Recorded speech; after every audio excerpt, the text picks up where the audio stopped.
Studies show that Friday is the best day of the week to fire someone. Sorry, let someone go. That's the politically correct bullshit term, right? I guess it lets them down easier when they wake up with nowhere to be on a Saturday rather than a Tuesday. Terminating employees isn't a job most people want because it's dirty work, something that makes your average Joe feel slimy and mean. But not me. It's just a job, goddammit, and in this economy, a man does what he can to keep a roof over his head and food in his belly.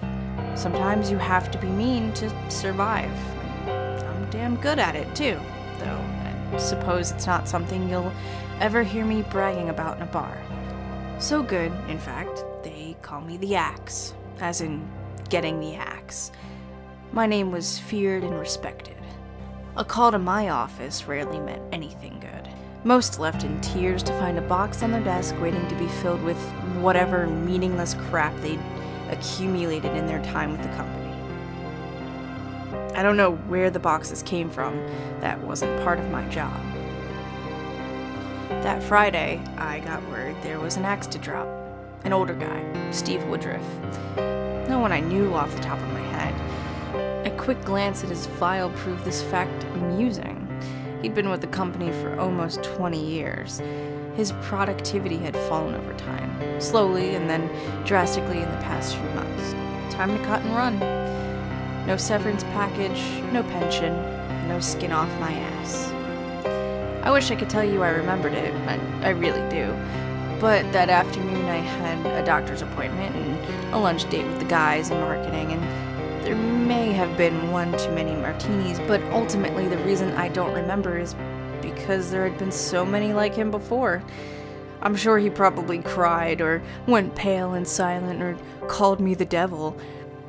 Those were the top 3 typical reactions to the Axe doing what he does best. Steve came into my office and left my office, regardless of my inability to remember it. I'm sure he found the box on his desk. Security escorted him out. 2 hours later, Steve came back. The same security guard that walked him to his car got it first. The point-blank shotgun blast blew most of his head off, splattering his brains across the calendar behind the desk in the front lobby. It's a small office building, so I'm sure some people heard it, but the first inclination humans have when they hear something so unexpected, so out of the ordinary, is to assume it's something not out of the ordinary at all.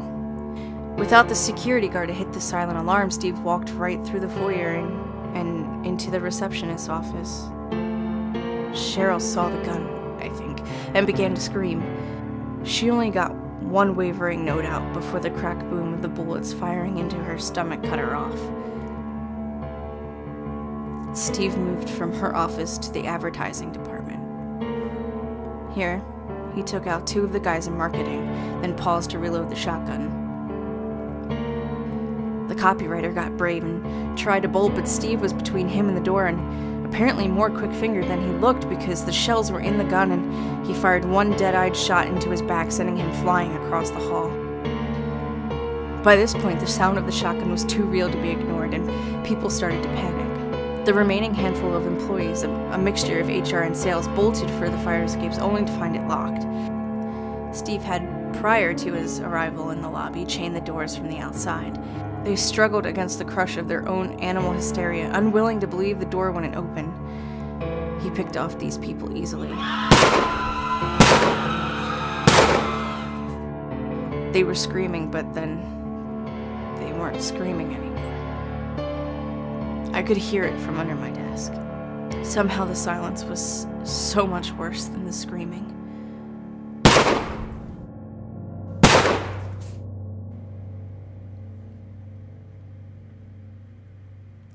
In my haste to protect myself, I'd completely forgotten to dial the police, but when I ducked my head out, I heard Steve coming back my way.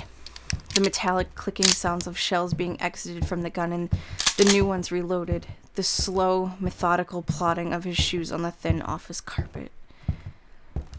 That was when the Axe wet his pants. He entered my office and stood there. All I could hear was the strangely even sound of his breathing and the eardrum beat of my heart pounding in my ears. "Remember me, boss?" Steve said softly. And for one wild moment, I actually didn't. I couldn't even recall my own name if you'd asked me. I was so terrified. You don't have to do this, Steve. My mouth suddenly as dry as if you'd packed me full of hot desert sand. There's still time. You can turn yourself in. There's no time, you smug idiot. His voice was so calm, so pleasant.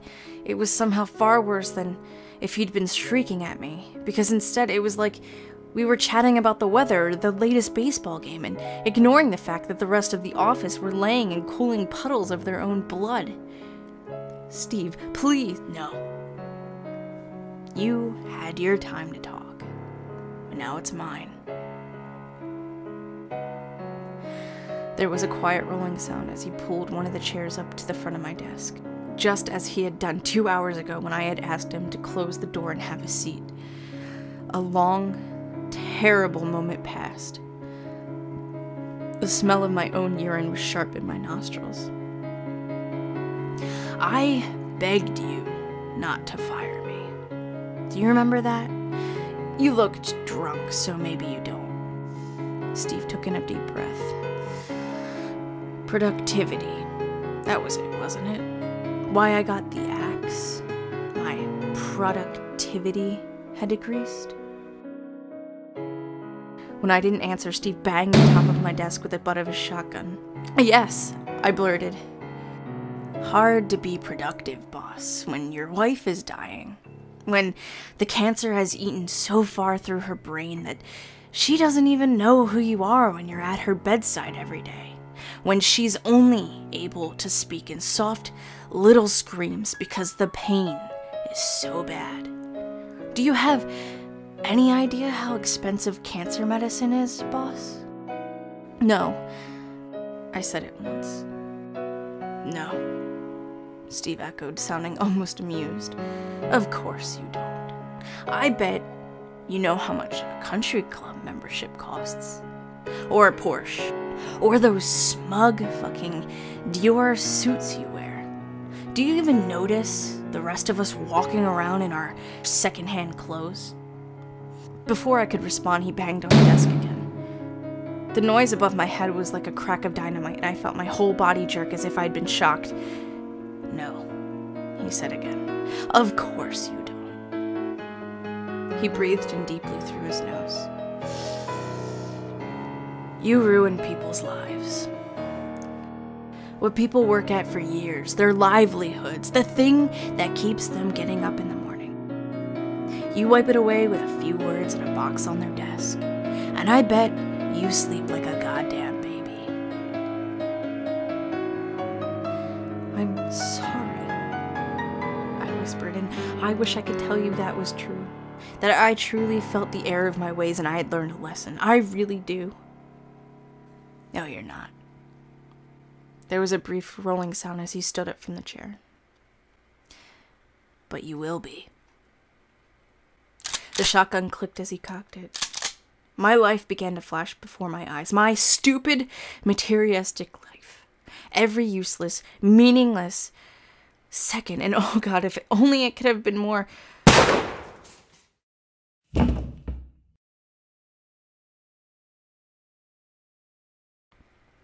Silence.